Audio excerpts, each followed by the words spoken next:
Около 150 участников, 10 команд и всего один победитель. С самого утра спортсмены борются за выход в финал и возможность стать лучшими в ежегодном турнире, который объединяет различные северокавказские республики. Сборные разделены на две группы. Две лучшие команды выходят в финал. В этом году еще намечается несколько турниров, 12 игрок, республиканские турниры.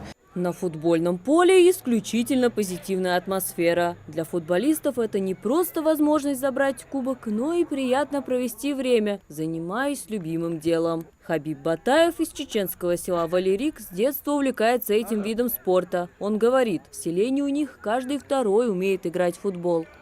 Мы практически каждый вечер проводим в залах, на поле. У нас где-то 8-9 команд собирается. У нас там своя сельская лига. Из 10 команд сегодня играют 8 из Ингушетии. На протяжении всего спортивного дня настоящий мастер-класс показывают ребята из команды, которая объединила спортсменов из сел Далакова и Кантышева. Ахмед Беков тоже с раннего возраста увлекается футболом. Это далеко не первый его турнир. Сегодня он решил участвовать, чтобы получить новый опыт в подобном формате.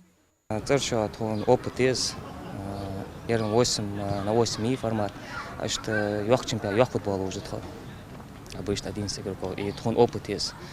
Что соседняя республика Жмиеве, Чечня, Ярус, соседние команды, Царстван Лошадь, еще больше опыта набираться молодого.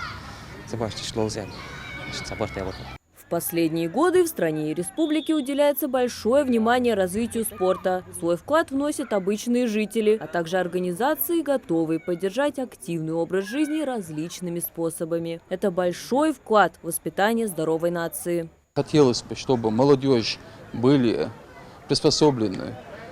Пускай они находятся на стадионах, на матах, на спортзалах, а не на улице. Мы будем стремиться помогать ребятам на таких мероприятиях. Награда нашла своего победителя. После напряженного плей-офф и не менее напряженной финальной игры организаторы готовы объявить команду лидера. Заслуженный кубок получили ребята из сборной Кантышева и Далакова. И пусть фаворит только один, но, как говорится, главное не победа, а участие. Опыт имеет не меньшую цену, чем первое место. Мария Макиева, Сулейман Костоев, Магаз 24.